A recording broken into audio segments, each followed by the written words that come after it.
अल्हम्दुलिल्लाहि हम्दन कसीरन कमा अमर व नशहदु अल्ला इलाहा इल्लल्लाहु वहदहु ला शरीका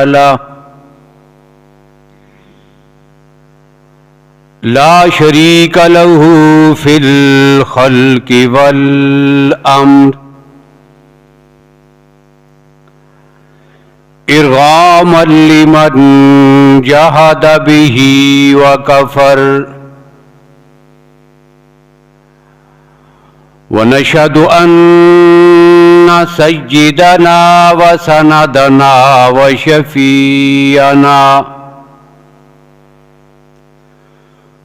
शफीअना मुहम्मदन अब्दुहु व रसूलुहु अम्मा बादु फ़अऊज़ु बिल्लाहि मिनश शैतानिर रजीम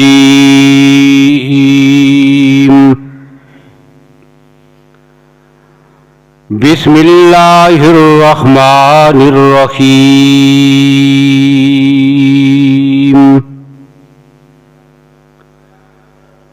वल्लज़ी जाअ बिस्सिद्क़ि व सद्दक़ बिही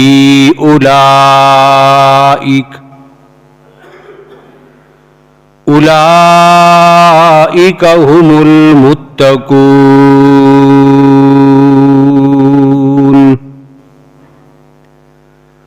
वक़ाल नबिय्यु सल्लल्लाहु अलैहि वसल्लम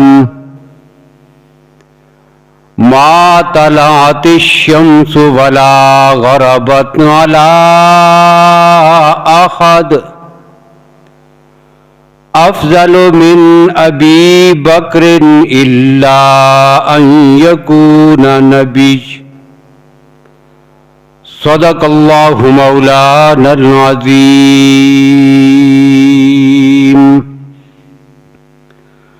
व सदक़ रसूलुहुन नबियुल उम्मियुल करीम।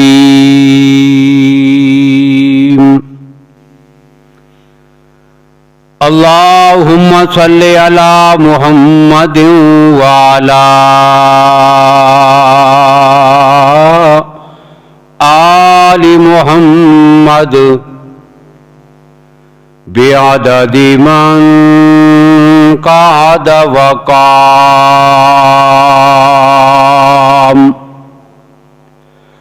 व सल्लि अला मुहम्मदिन व अला आलि मुहम्मद बिअददि मन सल्ला व साम।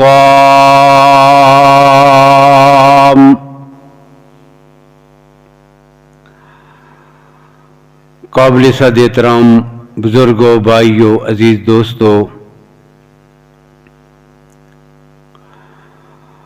खलीफा अव्वल बिला फसल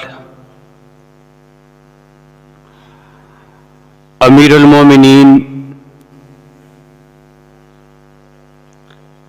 सैयदना सिद्दीक़ अकबर रज़ी अल्लाह ताला अन्हु कि यौम वफ़ात की मुनासबत से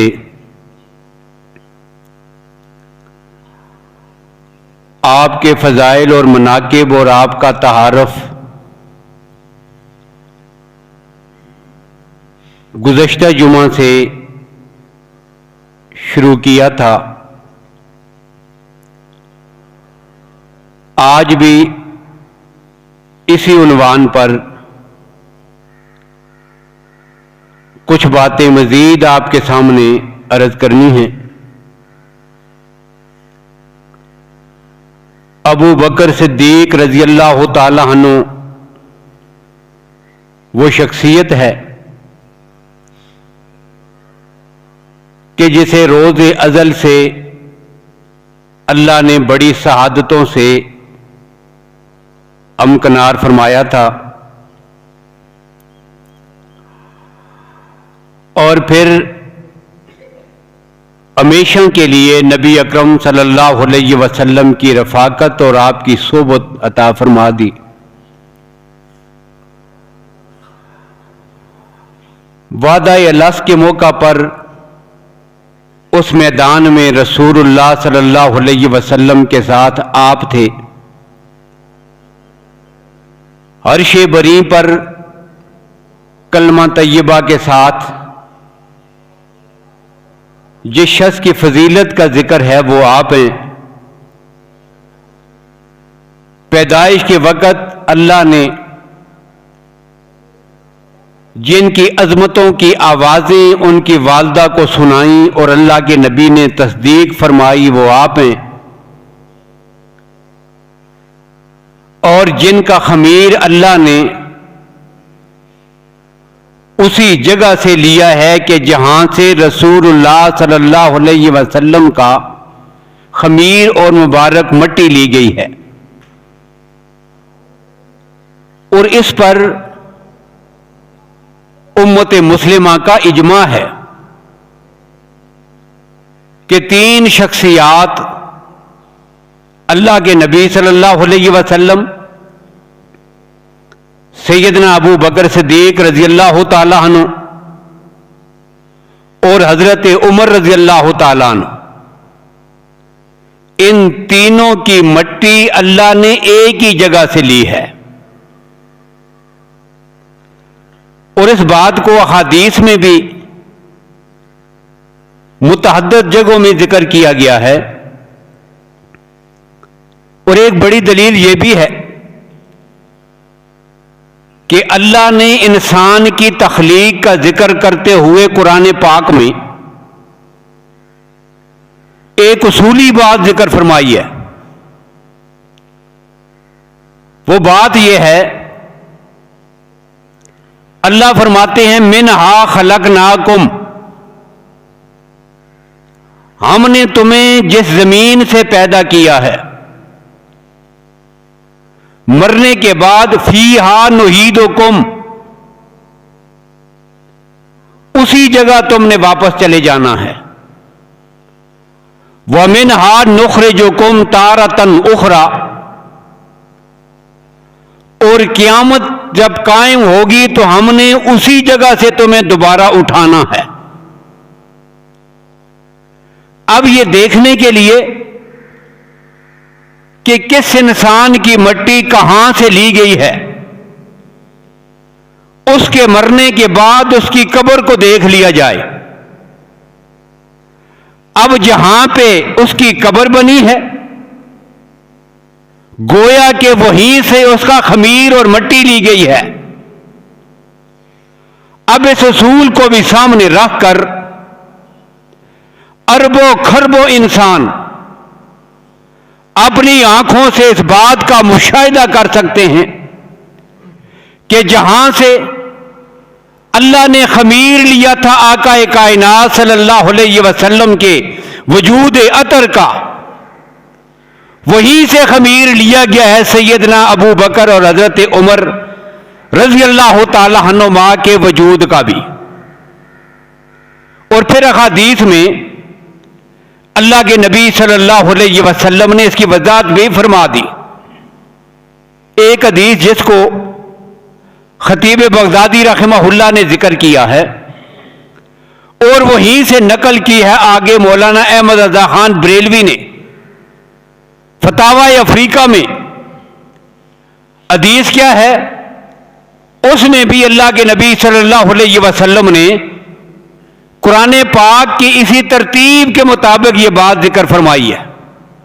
मा मिन मौलूदिन, कि अल्लाह के नबी सल्लल्लाहु अलैहि वसल्लम फरमाते हैं मा मिन मौलूदिन इल्ला वफी सुर्रतिही मिन तुरबतिही अल्लती खुलिक मिनहा खत्ता युदफन फीहा, कि हर बच्चा जो दुनिया में पैदा होता है उसकी नाफ में वो मट्टी असर मौजूद होता है जहां से उसका खमीर लिया गया है।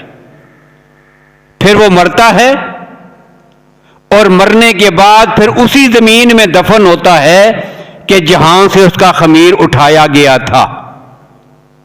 अब ये वही तशरीह है जो अल्लाह की ज़ात ने कुरान पाक में जो आयत में जिक्र की है, मिनहा खलकनाकुम व फीहा नुईदुकुम व मिनहा नुखरिजुकुम तारतन उखरा। लेकिन अगली बात क्या जिक्र फरमाई अल्लाह के नबी सल्लल्लाहु अलैहि वसल्लम ने? अगला जुमला इरशाद फरमाया, अना व अबी बकर व उमर, लोगों में और अबू बकर व उमर, खुलिकना मिन तुरबतिन वाहिदा व फीहा नुतफन, हम तीनों को एक ही मिट्टी से पैदा किया गया है और दुनिया से जाने के बाद हम तीनों ने एक ही जगह दफन होना है। आज हर आदमी अपनी आंखों से मुशाहिदा कर सकता है कि जहां पे अल्लाह के नबी मदफून हैं वहीं पर आपके पहलू में अबू बकर भी हैं, आपके पहलू में हजरत उमर भी हैं। तो एक फजीलत यह है, अल्लाह ने आपको उस मिट्टी से पैदा किया जिस मिट्टी से अल्लाह ने अपने नबी को पैदा किया था। और फिर यही बात मिराज के सफर में भी अल्लाह ने अपने नबी के सामने दोबारा जिक्र की है। गोया कि यह हदीस कुदसी बन गई। मुअब्बिल दनिया में अल्लामा जुरकानी रहमहुल्लाह ने यह हदीस नकल की है वाक़या मिराज में कि जब अल्लाह के नबी सल्लल्लाहु अलैहि वसल्लम उस सफर में हैं, सिदरतुल मुंतहा पे पहुंच गए, जिब्रील अमीन ने आगे जाने से माजरत कर ली, या रसूल अल्लाह अब मैं आपके साथ आगे नहीं जा सकता, लौ दनौ तो अन मिलतन लख्त रख, तो अगर एक बाल के बराबर भी मैं आगे जाऊंगा तो मेरे पर जल जाएंगे, जल के राख हो जाऊं। अब यहां से मेरी परवाज की इंतहा है, अब यहां से आपने अकेले ही जाना है। अब अल्लाह के नबी सल्लल्लाहु अलैहि वसल्लम अगला सफर अकेला शुरू फरमाते हैं। अब बाकी तफसील इंशाअल्लाह जब मेराज के सफर का तज़किरा होगा तो वहां पे आएगी अपने मकाम पर। लेकिन आज की गुफ्तगू से यहां पे जो चीज मुंसलिक है वो ये है कि अल्लाह के नबी ने अगला सफर अकेला शुरू किया। तो अल्लाह के नबी सल्लल्लाहु अलैहि वसल्लम फरमाते हैं, मुझे घबराहट हो रही थी। अकेला जब अर्शे बरी से आगे जा रहा था तो तबीयत में घबराहट सी पैदा हुई। फनादा बिलुगते अबी बकरिन किफ या मुहम्मद इन्न रब्बका युसल्ली। इसी घबराहट की आलम में मुझे आवाज आई, ए नबी ठहर जाइए, आपका रब तो नमाज पढ़ रहा है। इन्न रब्बका युसल्ली, अब ये जुमला था। अब अल्लाह के नबी फरमाते हैं कई बातें इसमें मेरे लिए हैरान कौन थी, और उनमें एक बड़ी बात जो हैरान कौन थी वो ये थी कि ये जो आवाज थी ये सैयदना अबू बकर सिद्दीक की थी, ये सिद्दीक अकबर की आवाज। अब अल्लाह के नबी फरमाते हैं मैं हैरान था, मैं तो उसे मक्का में छोड़ के आया हूं, अब यहां पे अबू बकर कहां आ गया।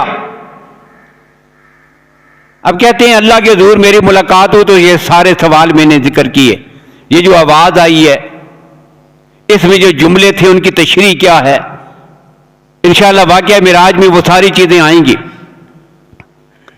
लेकिन एक बात जो अल्लाह ने जिक्र फरमाई वो ये थी कि तू पूछ रहा है अबू बकर कहां पे आ गया। तो मेरे नबी असल में बात यह है कि इंसान का जिसके साथ ज्यादा कल्बी ताल्लुक होता है, हर वक्त का जो साथ होता है, उससे खास किस्म का लगाव और उन्स पैदा हो जाता है। और जब घबराहट का मौका हो तो वो आदमी उसके सामने आ जाए या उसकी तरफ उसकी तवज्जो चली जाए तो वो घबराहट की कैफियत हल्की पड़ जाती है। फिर अल्लाह ने मिसाल जिक्र फरमाई कि मैंने हजरत मूसा कलीमुल्लाह को कोई तूर पे बुलाया था, अब वहां जाकर मेरी तजल्ली जो एक दरख्त पे सुई के नाके के बराबर भी पहाड़ पे पड़ी तो पहाड़ रेता हो गया, वही तजल्ली दरख्त पे नजर आई। अब मैंने कलाम किया हजरत मूसा अलैहिस्सलाम से। अब मैंने कलाम करना था और मूसा अलैहिस्सलाम जो घबरा गए अल्लाह की तजल्ली के सामने। अब अल्लाह ने क्या किया? अल्लाह ने उनसे सवाल किया, मा तिल का भी यमीन का या मूसा, मूसा तेरे हाथ में क्या है? अब फौरन हाथ की तरफ देखा, वो आसा पकड़ा हुआ था। अब वो आसा है, हर वक्त हजरत मूसा अलैहिस्सलाम के हाथ में रहता है, उनका सहारा है, उनके काम आता है, उनका रफीक सफर है। अब बड़ा ताल्लुक है उस आसे के साथ। अरसा गुजर गया वही हाथ में। अब जब उसकी तरफ तवज्जो गई, वो वहशत थोड़ी सी कम हुई, बातों में लग गए। अब अल्लाह ने फिर अगली बात जो कहने थी, इन्ननी अनल्लाहु ला इलाहा इल्ला अना, अब ये बात उनके सामने इल्का और वही फरमाई। तो जिससे उन्स और मोहब्बत होती है, तवज्जो उसकी तरफ जाए तो वहशत और घबराहट कम होती है। और मैं तो सारी कायनात का रब हूं, मैं जानता हूं पूरी कायनात में सबसे ज्यादा जिसके साथ तेरा कल्बी लगाव है वो अबू बकर है। अब मैंने यहां पर उसकी आवाज में तुझे ये आवाज सुनाई है, किफ या मुहम्मद इन्ना रब्बका युसल्ली। ये आवाज, ये लहजा, ये उसका था ताकि तेरी घबराहट कम हो। और फिर यहीं पे अल्लाह ने वो जुमला जिक्र किया, वह अनीसो का फिर दुनिया वल आखिरा। ये अबू बकर कौन है? अनीसो का फिर दुनिया वल आखिरा, दुनिया और आखिरत में तेरा गम गुसार अबू बकर है, तेरा अनीस है, तेरा सबसे ज्यादा हमदर्द, तेरा दोस्त और तेरे साथ मोहब्बत रखने वाला वो अबू बकर है। और क्यों ना हो, अब वो अगला जुमला अल्लाह की जात ने इरशाद फरमाया, हदीस कुदसी बन गई, नकल अल्लाह के नबी ने फरमाया है। और जुमला जो है ये रब्बुल आलमीन का है। क्या? अल्लाह फरमाते हैं, मेरे पैगंबर, खुलिक तो अंता व हुआ मिन तीनतिन वाहिदा, मैंने तुझे भी और अबू बकर को भी दोनों को एक ही मिट्टी से पैदा किया है। अब एक फजीलत क्या साबित हुई? अल्लाह ने इन दोनों का खमीर एक ही मिट्टी से लिया था। ये वो शख्स है। अब मक्का में पैदा हुए और पैदाइश के बाद 4 साल के बाद जो वाकया पेश आया मैंने जिक्र कर दिया था। अब रसूलुल्लाह सल्लल्लाहु अलैहि वसल्लम की हम उम्र हैं, 2.5 साल का तकरीबन फर्क है दोनों की उम्र में। इसी वजह से जब से होश संभाला सिद्दीक़ अकबर रज़ियल्लाहु ताला अन्हु ने सबसे पहले आपकी जिसके साथ दोस्ती हुई है वो रसूलुल्लाह सल्लल्लाहु अलैहि वसल्लम की जात। उसी मोहल्ले में, उसी जगह पर, उसी शहर में करीब ही अल्लाह के नबी भी रहते हैं और उसी शहर में करीब ही अबू बकर भी रहते हैं।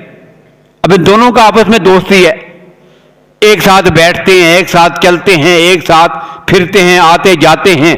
वो इनके घर में जी, उनके घर में, वो ये घर में आना जाना और रफाकत और ये दोस्ती, ये ऐलान नबूवत के बाद की नहीं है। ये विलादत के बाद जैसे ही बच्चा कुछ आने जाने चलने फिरने समझने के काबिल होता है, अल्लाह के नबी के लिए रोज़े अज़ल से जिसको बतौरे दोस्त के अल्लाह ने मुंतखब कर लिया था उसी को अबू बकर कहते हैं। बस दोस्ती एक ही जगह अब तेरी लगेगी, तुझे मैंने बनाया ही इसलिए है। अब इधर उधर के दोस्त किसी के साथ उठने बैठने की जरूरत ही क्या है? अल्लाह के नबी सल्लल्लाहु अलैहि वसल्लम के साथ अब उन्हीं के साथ उठना बैठना, खाना पीना, चलना फिरना, बातें महफिलें। और फिर इसी दौरान में सिद्दीक अकबर रज़ी अल्लाह ताला अन्हु ने तिजारत की, सफर किए। जरा बड़े हुए, तिजारत के सफर में जाते थे। मुल्क शाम भी गए, यमन भी गए। अब मुल्क शाम में गए, हालात का मुशाहिदा तो करते रहते थे, ये कितना अजीम बच्चा है जो मेरा दोस्त है, ये कितना अजीम है, कितनी रहमतें हैं, कितनी बरकतें हैं अल्लाह की इसके साथ। एक एक चीज का मुशाहिदा भी कर रहे हैं। और फिर इन्हीं दिनों में सिद्दीक अकबर रज़ी अल्लाह ताला अन्हु ख्वाब में देखते हैं। ख्वाब देखा रात को, रअल कमरा नज़ला इला मक्का, आसमानों से चांद है चमकता हुआ, 14वीं का चांद, वो उतरकर नीचे मक्का की जमीन पे आ गया है। ऊपर से नीचे आ रहा है और बिल्कुल जमीन के करीब, जितना मकान की छतें बुलंद होती हैं इतना नीचे आया और फिर बिखर गया। एक एक किरण, एक एक रोशनी, एक एक चिंगारी उसकी बिखर कर हर घर में दाखिल हो गई है। पूरे शहर में कोई घर नहीं बचा, हर घर में वो रोशनी पहुंच गई। और हर घर में दाखिल होने के बाद वही रोशनी फिर वापस आई, जुड़ी, फिर पूरा चांद बन गया।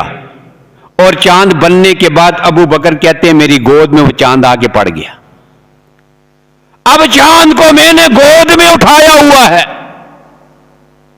फिर मेरी आंख खोल गई। अब तिजारत के लिए जाते थे मुल्क शाम में, यमन में। और मुल्क शाम में अहले किताब का जो उस दौर का सबसे बड़ा आलम था, जिसको बुहैरा कहते हैं,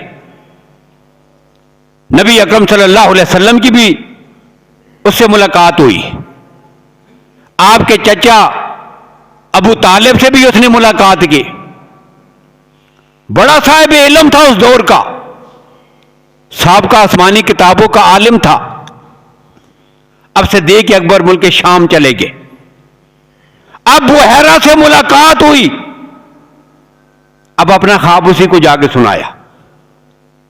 मैं एक रात को सोया हुआ था, यूं देखा है चांद मक्का की जमीन पे आया है। अब उसने फहब्बा रहा लहू, उसने इस ख्वाब की तबीर आपको ये बताई थी कि ये जो चांद ऊपर से जमीन पे आया है, ये आखिरी नबी जो दुनिया में तशरीफ लाने वाले हैं, अल्लाह के आखिरी नबी हजरत मोहम्मद सल्लल्लाहु अलैहि वसल्लम, उनके हनकरीब आने की पेशन गोई है। फिर वो चांद की रोशनियां बिखर कर हर कच्चे पक्के घर में जो दाखिल हुई हैं वो बिखर गया था। इससे इसकी ताबीर यह है कि आपकी दावत हर घर में पहुंच के रहेगी। और फिर वो चांद जुड़ के जो तेरी गोद में आया है, वह अंता असदुन्नास इलई, उस नबी के आने की वजह से कायनात में सबके मुकद्दर चमक जाएंगे, लेकिन सबसे ज्यादा अल्लाह जिसके मुकद्दर को चमकाएगा अबू बकर वो तू है। सबसे पहले उसका कलमा पड़ेगा, उनका जान नशीन बनेगा। सबसे ज्यादा शहादत जिसको कायनात में मिलनी है, नबी रहमत सल्लल्लाहु अलैहि वसल्लम के आने की वजह से, वो तू होगा अबू बकर। अब उसी दिन से अबू बकर सिद्दीक ने मुहम्मद को अल्लाह का नबी मान लिया था सल्लल्लाहु अलैहि वसल्लम। अल्लाह के नबी ने ऐलान नबूवत नहीं किया, सालों बाद किया है, लेकिन पता था ये जो मेरा दोस्त है, जिसके साथ चलता फिरता हूं, जिसके साथ तिजारत के लिए जाता हूं, जिसके पास बैठता हूं, जो मेरे घर में आगे बैठता है, मैं उसके घर में जाके बैठता हूं, ये मोहम्मद कोई आम आदमी नहीं है, यही वो आखिरी नबी हैं अन करीब जो ऐलान नबूवत फरमाएंगे। लिहाजा आज से ही उसको मानते थे।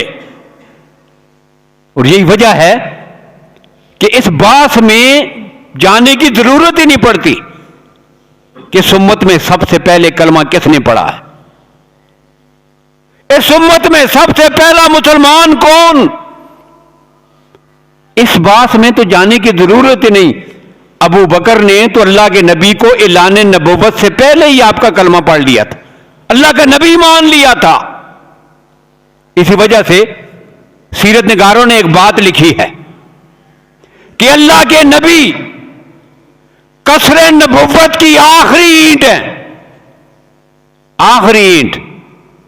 अब अल्लाह के नबी तशरीफ लाए तो नबूवत का दरवाजा बंद, नबूवत खत्म हो गई, आखिरी ईंट है कसरे नबूवत की। और अबू बकर सिद्दीक इस्लाम की पहली इकाई है। अब यहां से इस उम्मत के मुसलमानों का आगाज होता है। यह इस्लाम की पहली इकाई है। और जब इकाई ना हो तो कुछ नहीं पीछे बचता। इकाई से इकाई ना हो तो क्या होता है? जीरो होता है, सिफर होता है। अब एक आदमी सिफर सिफर सिफर लिखते लिखते 1000 बार लिख डाले, कोई कीमत नहीं। 1000 जीरो भी आ जाएं, कोई कीमत नहीं। लाख आ जाएं, कोई कीमत नहीं, जब तक उसके साथ इकाई नहीं आएगी। इकाई नहीं आएगी तो कोई कीमत नहीं। कोई आदमी लाख नमाजें पढ़े, लाख हज करता हो, लाख तवाफ किए हों, लाखों सजदे किए उसने, लेकिन जो इस्लाम की इकाई है वो उसके अकीदे और मजहब में नहीं आई, ये सारी इबादत उसकी गारत है। कोई उसका अमल अल्लाह के यहां काबिल कबूल नहीं, ईमान ही काबिल कबूल नहीं है। यह माना है अबू बकर इकाई है इस्लाम की। अब इकाई आएगी, अब कीमत बनेगी। एक जीरो था, इकाई आई तो क्या हुआ? 10 हो गए। 2 जीरो थे, इकाई साथ लगी तो 100 हो गए। 3 जीरो लगे हुए थे, इकाई नहीं थी तो कुछ नहीं था। एक इकाई आई है तो 1000 हो गए हैं। फिर 10,000 हुए, फिर 1,00,000 हुए। अब काम किसने किया? उस एक इकाई ने। जब अकीदे और ईमान में इकाई आएगी, और इकाई का माना क्या है कि अल्लाह के नबी के नबुव्वत के बाद कायनात में सबसे अफजल और आला अबू बकर है, उसकी अजमत दिल में आएगी तो सब कुछ कबूल है, वो नहीं है तो कुछ भी कबूल नहीं है। सबसे पहले कलमा पढ़ा। इसी वजह से हदीस की किताबों में यह बात मनकूल है, सारे सहाबा जानते थे कि सिद्दीक़ अकबर रज़ी अल्लाह तआला अन्हु ने अल्लाह के नबी के ऐलान नबुव्वत से पहले ही आपको माना हुआ था कि ये अल्लाह के नबी हैं।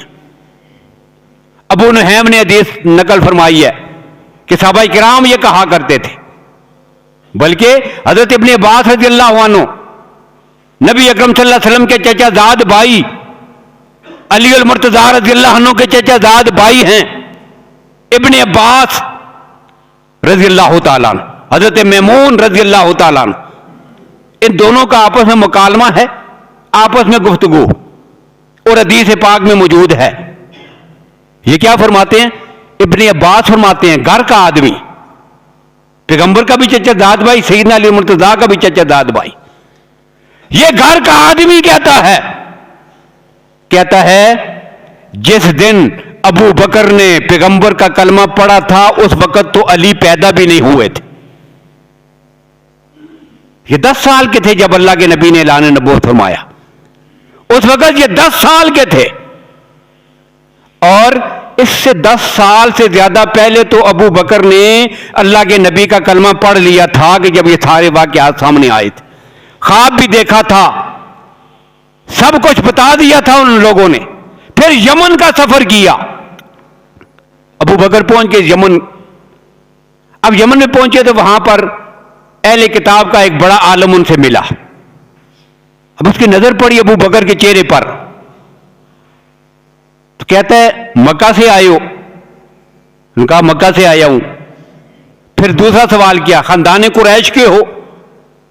इन्होंने कहा खानदान कुरैश में से हूं। फिर तीसरा सवाल किया, बनु तैम कबीले के हो?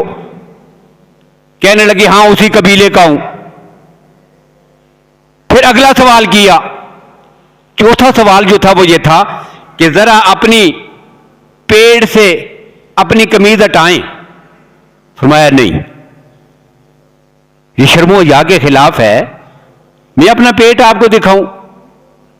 अब जो 3 सवाल किए बिल्कुल वही कि जो असल थे, मक्का से आए हो, कुरैश के हो, कबीला बनु तैम के हो, ये तो बता दिए। अब चौथा यह था कि अपने पेट से जरा अपनी कमीज हटाइए। फरमाया नहीं। अब उन्होंने फिर इसरार किया, उन्होंने कहा नहीं, खास बात कहनी है आपसे, दिखाएं जरा अपना पेट सामने करके। अब पेट सामने करके दिखाया। उसने कहा अल्लाह की कसम, वो तू ही है कि जो अबू बकर है और जिसकी सिफात साबका आसमानी किताबों में लिखी हुई हैं। जब अल्लाह के नबी दुनिया में तशरीफ लाएंगे, सबसे पहले तू कलमा तू पढ़ेगा और उस नबी के दुनिया से जाने के बाद उनका खलीफा अव्वल भी तू ही होगा। ये सारी निशानियां पूरी हो गई। 3 तो मैंने पूछ के बता दी, चौथी मैंने देख के बताई है। तो ये वो शख्सियत है इब्तदा से रसूलुल्लाह सल्लल्लाहु अलैहि वसल्लम के साथ। और फिर कलमा पढ़ने के बाद इतनी अजमत मिली। अल्लाह के नबी सल्लल्लाहु अलैहि वसल्लम ने ऐलान किया, लोगों मा तलहत शम्स वला गरबत अला अहदिन अफजल मिन अबी बकरिन इल्ला अन यकूना नबियुन। पूरी कायनात में अंबिया के बाद अबू बकर सिद्दीक से ज्यादा फजीलत वाला कोई नहीं है। और जन्नत में दाखिले की जब बारी आई, अल्लाह के नबी सल्लल्लाहु अलैहि वसल्लम फरमाते हैं कि इस उम्मत में से, जब तक अल्लाह के नबी ने फरमाया जब तक मेरी उम्मत जन्नत में नहीं चली जाएगी, कोई और उम्मत जन्नत में नहीं जाएगी। जब तक मैं ना जाऊंगा किसी और नबी को जाने की इजाजत नहीं, और जब तक मेरी उम्मत दाखिल नहीं हो जाएगी किसी और नबी की उम्मत को भी दाखिले की इजाजत नहीं। अब अंबिया के बाद सबसे पहले अल्लाह के नबी, फिर बाकी अंबिया और रसूल, और नबियों के बाद इस उम्मत में से सबसे पहले जो जन्नत में जाएगा, अल्लाह के नबी ने फरमाया अबू बकर व तू है। ये इतनी अजमतों का मालिक, अल्लाह ने इतने फजाइल अता की है। कुरान पाक की एक नहीं मुतअद्दिद आयात में आपके फजाइल को खोल खोल के कुरान पाक ने जिक्र किया। मुतअद्दिद सैकड़ों अहादीस, 316 अहादीस मुहद्दिसीन ने नकल फरमाई हैं कि जो सैयदना सिद्दीक अकबर रज़ियल्लाहु तआला अन्हु के फजाइल में। तो इंशाअल्लाह ये गुफ्तगू आइंदा भी आपके सामने आएगी। अल्लाह ताला हमें उनकी सच्ची अकीदत और मोहब्बत नसीब फरमाएं।